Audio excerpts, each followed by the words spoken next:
Baik, assalamualaikum warahmatullahi wabarakatuh. Di sini saya akan menjelaskan tentang diri, konsep diri, dan penyesuaian diri. Pertama-tama, ini ada pengertian diri.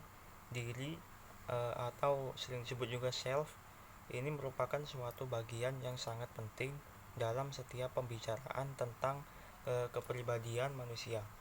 Konsep diri ini merupakan suatu yang unik dari diri manusia sehingga dapat membedakan manusia dan makhluk hidup yang lainnya. Pengertian diri atau self ini menurut beberapa ahli merupakan definisi-definisi mengenai ciri diri sebagai berikut. Yang pertama ada De Vito yang memaparkan kita semua ingin mengenal diri sendiri secara lebih baik karena kita mengendalikan pikiran dan perilaku kita sebagai base sampai batas kita memahami diri kita sendiri, sebatas kita menyadari siapa kita.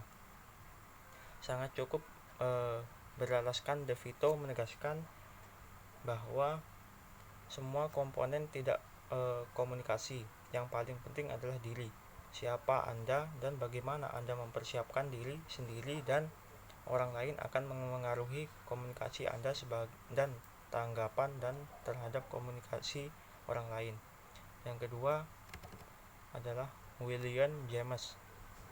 Diri Anda adalah sebagai sesuatu yang dapat dikatakan orang tentang dirinya sendiri, namun bukan hanya tentang tubuh dan keadaan psikisnya saja, melainkan juga tentang keluarganya, pekerjaannya, dan teman-temannya, apa saja yang dimilikinya.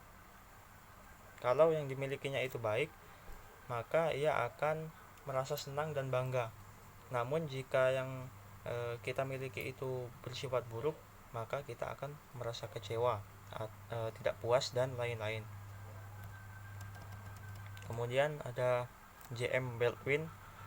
Di sini diri sebagai konsep tersusun dan aktif menurut J.M. Baldwin. Kemudian ada konsep diri. Konsep diri ini adalah pandangan dan sikap individu terhadap diri sendiri. Pandangan diri terkait dengan dimensi fisik, karakteristik individual, dan motivasi diri. Pandangan diri tidak hanya meliputi kekuatan-kekuatan individual, melainkan juga kelemahan bahkan juga kegagalan dirinya. Konsep diri merupakan inti dari kepribadian individu. Inti kepribadian berperan penting untuk menentukan dan mengarahkan perkembangan pribadi serta perilaku positif individu itu. Di sini ada beberapa ahli yang merumuskan definisi konsep diri sebagai berikut ini. Yang pertama adalah Bourne. Konsep diri adalah suatu gambaran campuran dari apa yang kita pikirkan orang-orang lain berpendapat mengenai diri kita dan seperti apa diri kita yang kita inginkan. Konsep diri adalah pandangan individu mengenai siapa diri individu, dan itu bisa diperoleh lewat informasi yang diberikan orang lain kepada diri individu. Pendapat tersebut dapat diartikan bahwa konsep diri yang dimiliki individu dapat diketahui lewat informasi, pendapat, penilaian atau evaluasi dari orang lain mengenai dirinya. Individu akan mengetahui si dirinya cantik, pandai, atau ramah jika informasi dari orang lain mengenai dirinya. Sebaliknya, individu tidak tahu bagaimana ia dihadapkan orang lain tanpa ada informasi atau masukan dari lingkungan maupun orang lain. Dalam kehidupan sehari-hari, secara tidak langsung individu telah menilai dirinya sendiri. Penilaian terhadap diri sendiri itu meliputi watak dirinya, orang lain dapat menghargai dirinya atau tidak, dirinya termasuk orang yang berpenampilan menarik, cantik atau tidak. Kemudian ada yang kedua, Hurlock memberikan pengertian tentang konsep diri sebagai gambaran yang dimiliki tentang dirinya. konsep diri ini merupakan gabungan dari keyakinan yang dimiliki individu tentang mereka sendiri yang meliputi karakteristik fisik, psikologis, sosial, emosional, aspirasi, dan prestasi. Kemudian menurut William D. Brooks, bahwa pengertian konsep diri ini adalah pandangan dan perasaan kita tentang diri kita. Sedangkan Centi mengemukakan konsep diri atau self concept tidak bukan adalah gagasan tentang diri sendiri. Konsep diri terdiri dari bagaimana kita melihat diri sendiri sebagai pribadi, bagaimana kita merasa tentang diri sendiri, dan bagaimana kita menginginkan diri sendiri menjadi manusia sebagai kita harapkan. Konsep diri didefinisikan secara umum sebagai keyakinan, pandangan, atau penilaian karakter,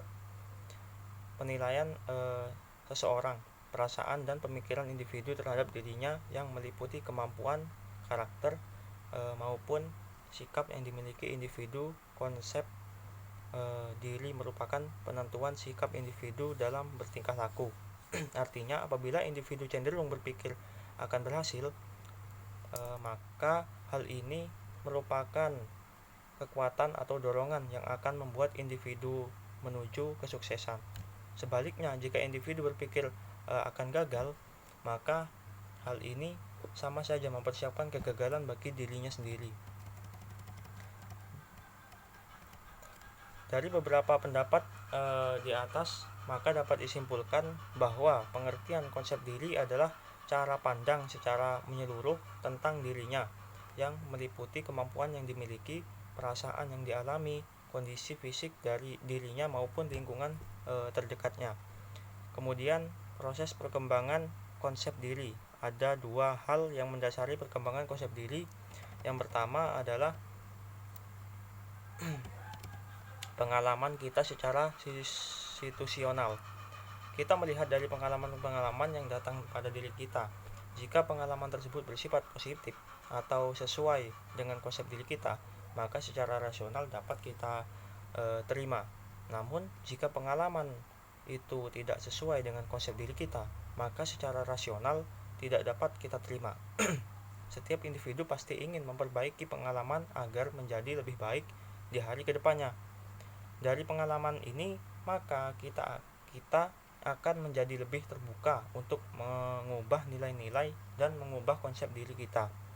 Manfaat dari membuka diri ini kepada orang lain akan dapat diketahui umpan balik orang lain kepada kita, yang pada gilirannya umpan balik ini nantinya akan memudahkan dalam proses pengenalan diri sendiri.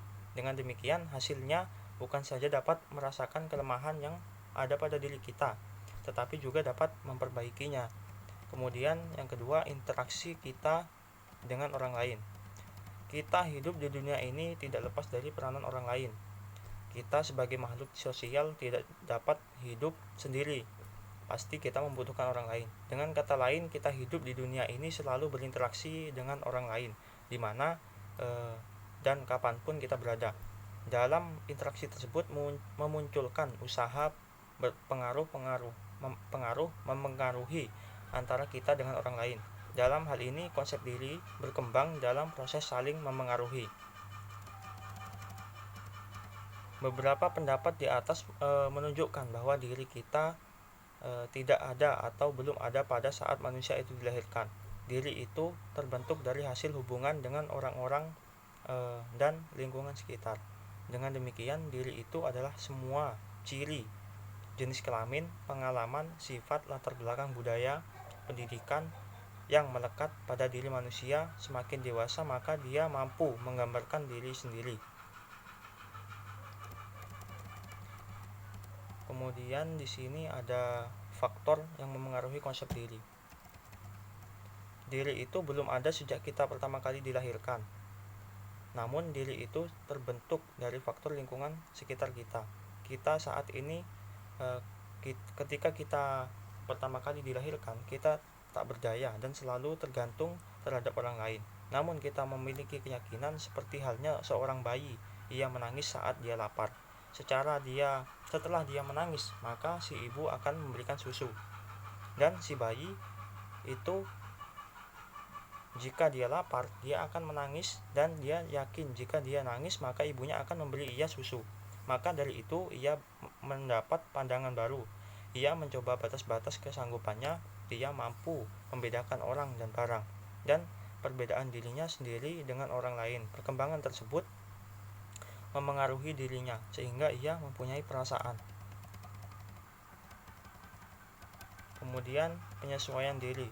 Menurut Mustafa Fahmi, penyesuaian diri merupakan suatu proses dinamik terus-menerus yang bertujuan untuk mengubah kelakuan guna mendapatkan hubungan yang lebih serasi antara diri dengan lingkungan. Penyesuaian diri